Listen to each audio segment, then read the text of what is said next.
Morning. Hi there. Good morning. Morning. Good morning. Good morning. Good morning. Morning. Morning. Morning. Nice to meet you. Good morning. Long day so far? Doing great. Going good.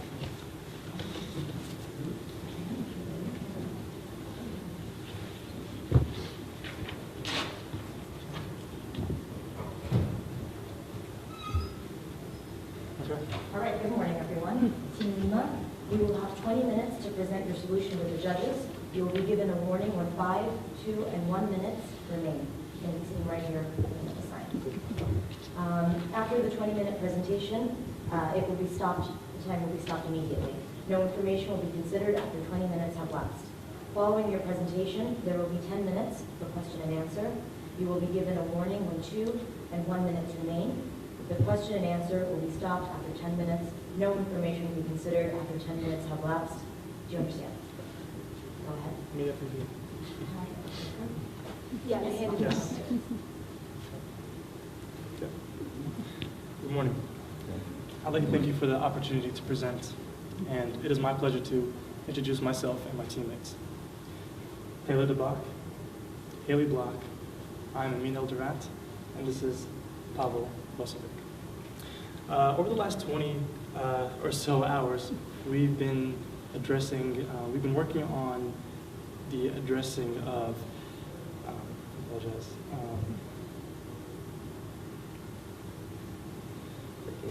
yes, I'm sorry, I'm just freezing up a little bit. Take your time. Thank you. Sue was a little tight, I guess. It's fine. We've been working on addressing the opportunities and challenges that have been put forward to us in the case by Brown Shoe Company, and resulting in the development of a set of recommendations that both are innovative and serve the purpose of Brown Shoe Company's anticipated growth in the European footwear market. With that said, I'm going to go ahead and give a brief layout of the presentation that you're going to see today. Myself, I will begin with the discussion of a strategic operations platform. Then Pavel and Haley will go ahead and transition into the discussion of the partnership platform. Then Haley, again, is going to discuss the technology platform. And then Taylor is going to transition into an analysis of the projections that we have for this 5-year plan, as well as a brief conclusion. And then we're going to go ahead and open up the floor for questions. So let's begin. So as a team, we decided to implement a penetration strategy that focuses on 4 specific countries in the EU, those being the United Kingdom, Germany, France, and Italy. Now, the primary reason we chose these 4 countries was based on their projected growth in the footwear industry. With UK being the largest, we felt that we should go ahead and display the annual growth rate for the revenue generated in this industry for each country. In the visual behind me, the blue bars represent the forecasted growth rate for the revenue regarding 2015, and the orange bar represents the forecasted growth of revenue by 2020, so that 5-year plan that we're trying to implement. And we put them side by side just so you can get a visual representation of that growth that we're expecting. And regarding any large-scale operations project, you're going to have to deal with 3 main aspects, those being the manufacturing of the product, and this is all pertaining to the production of a physical textile product. So you're going to focus on the manufacturing, the distribution, and then eventually the consumption of the product. So regarding the manufacturing, we're going to go ahead and utilize and maintain manufacturing processes in our already present Brown Shoe Company manufacturing in Dongguan, China. And we're going to utilize ocean freight shipping.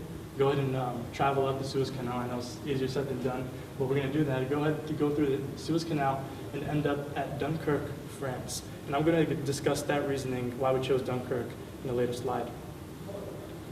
So this allows us to, kind of just have a very simple but yet very effective manufacturing ideology. With regards to distribution, as a team, we decided that we wanted to implement two separate strategies and combine them together. Those being implementing a strategically located warehouse that's going to service multiple locations, while at the same time distributing directly to the retailer without using a warehouse. As you can see here, this orange line represents that the ocean freight route that I spoke about earlier. And we make a small stop at Rome, Italy.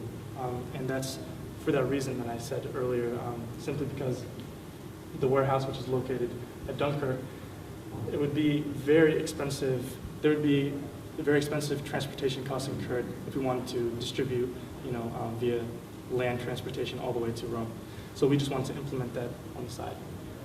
With regards to our reasoning behind having a warehouse located at Dunkirk, the strategic advantage of Dunkirk is that they're located directly on Euro Route 42, which is a toll-free highway that's used by a vast majority of freight shipping companies that we could use with regards to shipping products from France, Germany, and then we would utilize the Channel Tunnel that travels from Paris to London, and that would satisfy the distribution to 3 of the 4 countries that we would be implementing the strategy in. And then that is why we would have to implement that direct distribution to the retailer in Italy. That being said, we still have the consumption aspect of our operation strategy, which Pablo and Haley are going to discuss next. Thank you, Amin. After we had the strategic plan planned out of how to distribute the product, we started doing research on retailers across Europe to find retailers that match the image of Brown Shoe Company. Then we came across Bata. Bata matched the image portrayed by Brown Shoe Company, very similar over all the retailers that we found across Europe. And it's just a possibility. Bata was formed in 1894, about 20 years after Brown Shoe Company. Bata now, 120 so years later, has over 6,000 retailers across 60 countries all around the globe. This would make it very convenient for Brown Shoe Company. Founder and chairman now, Thomas Bata once said, "At Bata, we see a sale as a beginning of a relationship." Here behind me, I have the website of Brown Shoe Company. And a couple things I wanted to point out is the menu bar, and then the 6 images that portray the big advertisement picture. And then next we look at the Bata website. And as we can see, it as well has a similar interface to Brown Shoe Company, similar menu bars as well as the 6 advertising pictures, and just similar advertising campaigns, making it a perfect match for Brown Shoe Company to partnership with. Taking the next step forward, Bata is a presence in 3 of the 4 countries that we're aiming for. The 4th country, United Kingdom, that they don't have a presence in, Haley will address how we solve that solution. The 3 countries that they do have a presence in, France, Italy, and Germany. And not only that, they have a presence, as you can see in this picture, in Eastern Africa, Mexico, Australia, and that's just past 10-year plan possibilities if a partnership was to be formed. A step further is Naturalizer, the company that we're focusing to partnership through Bata to sell Brown Shoe products. They have similar brands as well. They target middle-aged women, and a couple of similar brands that Bata has compared to Naturalizer is like Mary Claire and Power. Those are very similar to that. And taking another step forward, what made Bata a very good match for Brown Shoe Company is the price ranges of their shoes. We already converted from euros to American dollars, which is about $15 to $80, which matched Naturalizer's price range perfectly. And so to address the problem of the United Kingdom market. Because Bata does not have a presence in the United Kingdom, we chose a multinational department store, Debenhams, and they have 174 stores across the United Kingdom, Ireland, and Denmark. They are also present in over 26 countries. And we chose the Debenhams especially because they're more of a high fashion retailer and will fit the Sam Edelman shoe line better. Also naturalizer included, but especially Sam Edelman. As we can see here, we have a comparison of the Sam Edelman shoe with a shoe from the website, and they have similar price ranges and a similar style, and they have customers who will buy fashion-forward footwear at a higher price than those in those other countries such as Italy, France, and Germany. The UK has a higher buying power, and we feel that Sam Edelman will have a better start in the United Kingdom than it would in other countries because it is of a higher price range. So right here we have a comparison of Brown Shoe Company, Bata, and Debenhams. As you can see, they're all multinational companies offered in many stores, and the price range of Bata and Debenhams combined covers the entire price range that we need to serve Brown Shoe Company. However, we noticed one thing that Brown Shoe Company did not have, and this leads into our technological platform, which is a multilingual website. We noticed the need for a multilingual website because as Brown Shoe Company expands globally, there's a need for those customers to have a website in their own language. 9 out of 10 Europeans do not want to go to a website that's not in their own language. And even more than that, 42% would not ever buy from a website that's not in their own language. So by including French, Italian, and German, we can increase sales online, especially. Possibly, we project 100% sales per language, which could be 400% total in e-commerce sales. And so now we have combined all together forecasted performance with all these platforms that Taylor's going to discuss. Okay, so we kind of went over our 5-year plan with operations platform, the partnership platform, and the technological platform. So we first went over our operations. So we went through manufacturing and distribution. So we showed you how we're going to get our product from China to France, then are going to expand to the UK and to Germany, and then we're going to go through Rome into Italy. Partnership, we told you about Bata, which has a big presence in France, Italy, and Germany, and then Debenhams, which is in the UK. For technological, we presented the multilingual website. So now we are going to, the graph here shows you the yearly revenue that we project to gain for each year of our 5-year plan. We used conservative projected growth rate of, I think the first one was 0.005% to project revenue, and we estimated we're going to end up with about, it was $68 million of revenue generated at the completion of the 5 years. And with that, there was the profit margin of 20% will leave us with about $14 million of income. So with the 5-year plan completed, we kind of wanted to give you a look into a little bit more of that. So if you take these platforms and utilize them, we can actually go a little farther into a 10-year plan.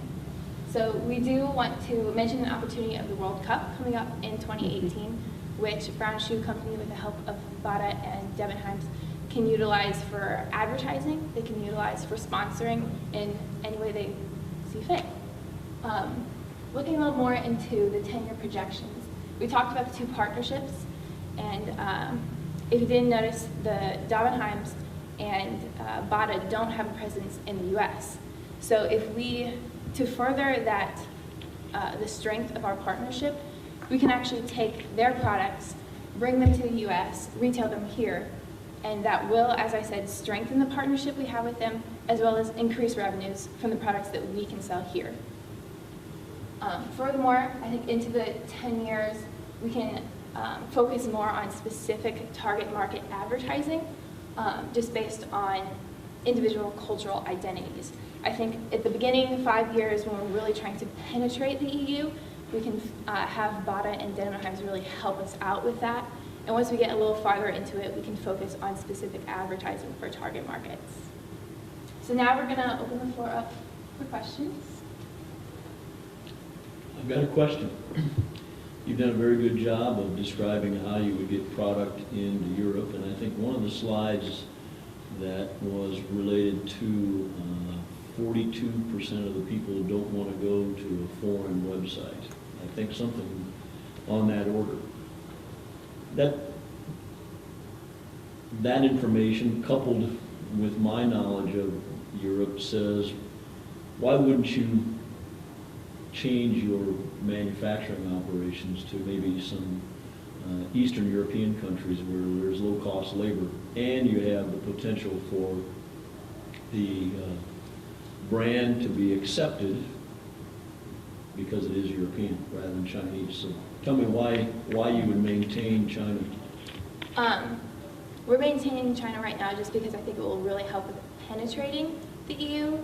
If we focus too much on things like that, I think it would be too much to penetrate. However, you do bring up a good point. Spain right now would be a good place to kind of think about that with the low jobs, or I guess availability for jobs. It's a really good place to go in and kind of get a good image with the people there. I mean, if we're offering them jobs, they're gonna like that. Beyond that, we did notice a problem with Italy. They have a lot of outlet stores for higher brands, so Sam Edelman would probably need to think about opening a flagship store there. That's really how they do things there. So something like that could really project an Italian image. In addition to that, maybe I have a slight question for you. How Eastern were you thinking, as Eastern as Ukraine and Russia? Certainly not. Okay. I was thinking more of the Czech Republic. Czech Republic. Okay. Initially, prior to this entire case competition, we got the pre-read. So we just went ahead and did kind of an overview of international wage labor cost of manufacturing, specifically to the textile industry. And we found that obviously China and India are by far the lowest in the entire world. Now, with regards to, and I understand your reasoning is because that geographical location would definitely enhance transportation costs with that penetration to the European market, but the costs definitely outweigh the benefits in terms of the costs incurred with manufacturing. Cheap labor is very hard to find in Europe, specifically Eastern Europe, I apologize. So just focusing on, for the 5 years at least, maintaining manufacturing in China. I understand 91% of brown shoe company manufacturing is currently in China, and I think it's going to be that way for another 10, 15 years. There is a trend of increasing wages in China. It's increasing, I think, about 40% depending on which industry, but for the short term, maintaining manufacturing in China is definitely the best option. You have the best infrastructure and best wages. What's the percentage of imports from China into the EU now? The total EU market, how much is imported from China? I'm not 100% sure. I think I'm familiar with the ratio specifically with the United States and China. It's near like more than 50-1 in terms of imports to exports. I'm not familiar with the European import and export ratio with China, but just based on the current economic condition of the EU, I'm assuming they have very high import across all industries stemming from China. And I think you found a good partner in the UK with Debenhams that works well for both Naturalizer and Sam Edelman. But I feel like you really limited the rest of the European Union to Bata, which really would only fit Naturalizer. How would you market Sam Edelman into the rest of Europe? I think that Sam Edelman, we did start in the UK because it's very high in fashion. For a lot of the British community, they really think more about the fashion than the cost, which I think is beneficial. They do have a lot more, Debenhams has more shops within Europe too, so we could expand Sam Edelman throughout Europe that way. However, I think if we were to expand that specific brand, it would need to be more along the line of targeting cultures. I know Italy, it would be, like I said, you would need an outlet, which would be expensive. And then for France, I know you would really, they're not quite as open to the American culture, American items as the rest of Europe is. And Sam Edelman seems like a very American name, to me at least. So for me, just projecting how you could do that, I would go, everyone, even if they don't like America, everyone loves Hollywood. So you would need to take Sam Edelman and put a Hollywood spin on it, and that could definitely give you a cultural kind of advantage. So even though they don't particularly like our products maybe, we could kind of spin it in a way that will be profitable for us.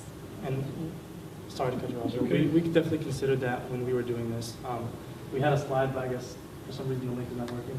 But when we were discussing it, we said why we're limiting ourselves with just these two companies. You know, there's so many different retailers across Europe. We said this is specifically tailored to a 5-year penetration Okay. plan. Okay. So we just want to go ahead and, you know, just get our name out there, Brown Shoe Company. So we're going to start with these two companies, and then after these 5 years, we're going to go ahead and expand. Even after 2 years, you know, just depending on the actual projections. Yeah, and one more thing to that, Sam Edelman will be presented through Bada as well, but it's just like a 50-50 chance depending how each country and each culture is going to accept it. But definitely Naturalizer is predicted to be the majority of sales through Bada. Especially based on price ranges. I think Sam Edelman was a little higher in range for what Bada projects. In your presentation, you had information about cash flow, but I'm interested in what the investment is going to be in each of those countries. And then somewhere in your presentation, when you showed your bar charts that indicated the overall revenue, one question I have for you is, you came up with a number of 20% GP. How did you arrive at that? And what if you're 20% wrong? Or I should say, what if you're 50% wrong For on your the- projections? The forecasted revenue, that came from data we had for forecasted growth over the next few years in each country. So we took that and expanded it to the 5-year horizon. I understand, but I'm talking about profitability. You indicated 20% GP, right? Gross profit. How did you arrive at that? Okay. And then what if you're 50% wrong? We looked at how Brown Shoe Company handles their international sales already, and they have a profit margin of greater than 20%. So we wanted to lower it to 20% to be conservative, because we feel that probably, you know, the way that Brown Shoe Company manufactures their shoe is going to be the same way that they do it for Europe as they do for other countries, and that the way that we get it to those countries are going to have similar costs. And so by using a basic profit margin of just 20%, while Brown Shoe Company already has a higher profit margin, we feel like it was conservative enough to project a baseline of sales profit. Okay. Does that answer your question? One follow-up question for you. You made recommendations on partnering with two companies. Based on what you know in the limited amount of time, how likely are those two companies to want to partner with us, and what's the cost of partnering? Well, when I was talking about how to strengthen a partnership, it could also help us get the partnership. So both companies really are expanded across the world except the US. I mean, that offers them a benefit from the partnership as well. So of course we can't tell you whether or not they would absolutely say, yes, we're ready to partner with you, but we definitely have something to bring to the table. In addition to that, looking at the website and just what the chairman quotes right now, we weren't allowed, according to guidelines, we were allowed to contact a third party, but just looking through their website and the information they provide, they're very open to partnerships and expanding.